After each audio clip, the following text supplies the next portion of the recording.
नए भारतीय कानूनों के लागू होने के अवसर पर थाना गोविंद नगर में एसएसपी शैलेश पांडे और अन्य लोगों ने जनता को इसके प्रति जागरूक किया। इस संगोष्ठी में नए कानूनों को लेकर लोगों को आवश्यक जानकारियां दी गईं। बड़ी संख्या में लोग इस कार्यक्रम में मौजूद रहे। और मेरे सामने सभी सभ्रान गौरवान विशिष्ट जन रियल वशिष्ठ पासवान महोदय, राजा भोज, योगेश आबाजी, ये जो नया कानून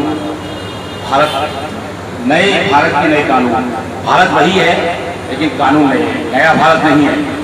भारत वही था, भारत है और रहेगा, लेकिन कानून नए बने हैं। तो ये संशोधन होना चाहिए। हम नए भारत में नहीं हैं, हम उसी भारत में हैं। कानून नए बने हैं, पुराने कानून थे उनमें फेरबदल हुआ। केवल इतना हुआ कि ब्रिटिश काल के जो कानून थे वो हटने चाहिए थे बहुत पहले। इससे पहले बहुत सरकारें रहीं और बहुत लंबे काल अंतराल में उनका सत्ता की धनक और शासन राज किया, लेकिन किसी ने ये नहीं सोचा कि जनहित के लिए कानूनों में बदलाव किया जाए। अमेंडमेंट कॉन्स्टिट्यूशन में बहुत हुए, लेकिन कानून के बारे में किसी सरकार ने नहीं सोचा।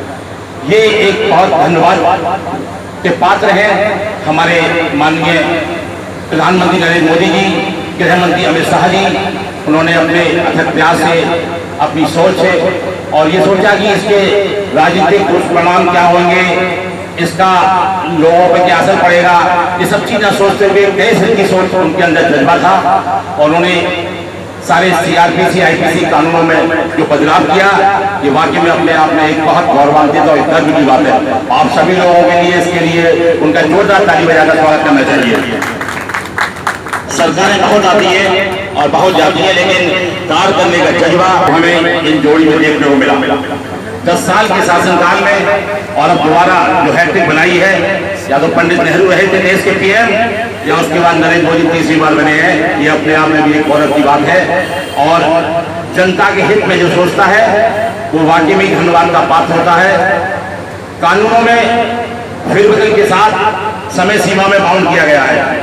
महिलाओं के लिए सशक्तिकरण को देखते हुए कानूनों का पालन सख्ती से कराया गया है। अब इसमें सबसे अहम बात मैं आप लोगों से कहना चाहूंगा, गणमान्य नागरिकों से, कानून तो ठीक है, लेकिन कानून का पालन वो सही होना चाहिए। कानून का पालन नहीं होता, उससे आम जनता को बहुत परेशानी होती है। जनता को राहत जब मिलेगी कि जो कानून है उसका सही ढंग से पालन हो, उसका क्रियान्वयन सही तरीके से हो, तो जनता अपने आप को धन समझेगी। इन्हीं साथ में अपनी वाणी को प्राप्त दूंगा। जय हिंद, जय भारत।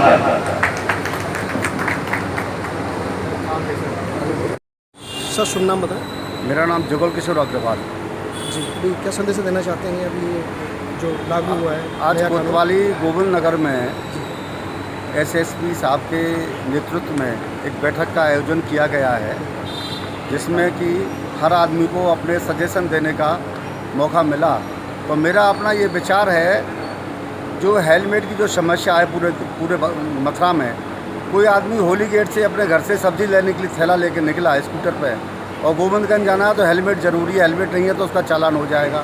भाई जो आदमी 10 किलोमीटर 5 किलोमीटर की स्पीड से अपने वाहन को चला रहा है, शहर के अंदर चौराहों पर हेलमेट की क्या आवश्यकता है? वैसे हेलमेट लगाना चाहिए, मैं इसका विरोध नहीं करता, लेकिन दूर की यात्रा है तो आप लगाइए, हाईवे पे है तो लगाइए, वहाँ उल्टा कड़ा प्रतिबंध होना चाहिए कि शहर के चौराहे तराहे पर हेलमेट के चालान नहीं होने चाहिए। मेरा ऐसा कप्तान साहब से निवेदन है। इसी में मेरा एक अनुरोध और है, जो आदमी कार चला रहे हैं 10-15 किलोमीटर की स्पीड से कार चलती है शहर के अंदर, उसमें बेल्ट की क्या आवश्यकता है?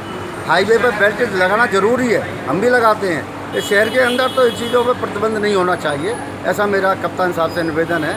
इस पर आम जन नागरिक को सुविधा देगी, मेहरबानी करें।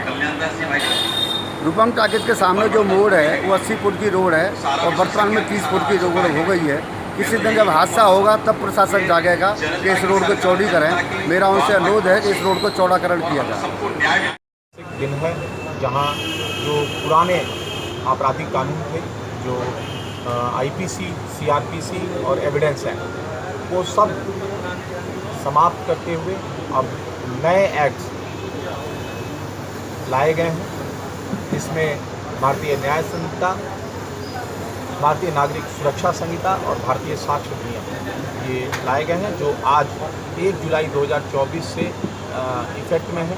जो भी घटनाएं बीती रात 12 बजे के बाद से घटित हुई हैं, उन सभी में नए कानून लाए गए।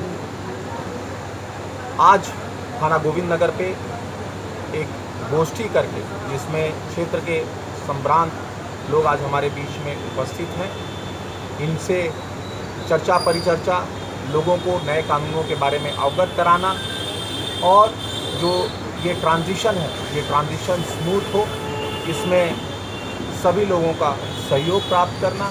सभी को यह भी अवगत कराया गया है, सभी को जो आधिकारिक ऐप्स हैं उनके बारे में जानकारी दी गई है, पैम्पलेट डिस्ट्रीब्यूट किया गया है और उसके साथ ही बताया गया है कि जो भी व्यक्ति थाने पर आएगा उसके हर शंकाओं का समाधान किया जाएगा। अपने पुलिसकर्मियों को भी सेंसिटाइज किया गया है कि नए जो भी कंप्लेनेंट आते हैं उनको नए कानूनों के बारे में अवगत कराएं। निश्चित तौर पे लोगों को अभी वर्तमान में पुराने जो सेक्शंस थे उनके बारे में ज़्यादा यूज़ टू हैं, नए में थोड़ा समय लगेगा, बट पुलिस प्रोएक्टिव होके नए कानूनों के बारे में, नई धाराओं के बारे में अवगत करा रही है लोगों को। साथ ही साथ ये हम सभी को पूरा आश्वस्त होना चाहिए कि इन नए कानूनों से अपराध पर नियंत्रण, अपराधियों को सज़ा दिलाना और लोगों के अंदर सुरक्षा की भावना को और बेहतर बनाने में निश्चित तौर पे और सफलता हमें मिलेगी और ये पूरी तरह से प्रभावी होगा इन तीनों एस्पेक्ट्स पे। और आप सभी का सहयोग लेते हुए हम लोग इन नए कानूनों के इम्प्लीमेंटेशन को स्मूथ तरीके से आगे बढ़ाएंगे। दंड प्रक्रिया संहिता 1973 और भारतीय साक्ष्य अधिनियम 1872 को क्रम से भारतीय न्याय संहिता 2023, भारतीय नागरिक सुरक्षा संहिता 2023 और भारतीय साक्ष्य अधिनियम 2023 से प्रतिस्थापित करके आपराधिक न्याय प्रणाली में एक परिवर्तनकारी कदम उठाया है। भारतीय मूल्यों पर आधारित ये नए कानून दंडात्मक से न्याय उन्मुख दृष्टिकोण में बदलाव का संकेत देते हैं, जो भारतीय न्याय व्यवस्था को प्रतिबिंबित करता है।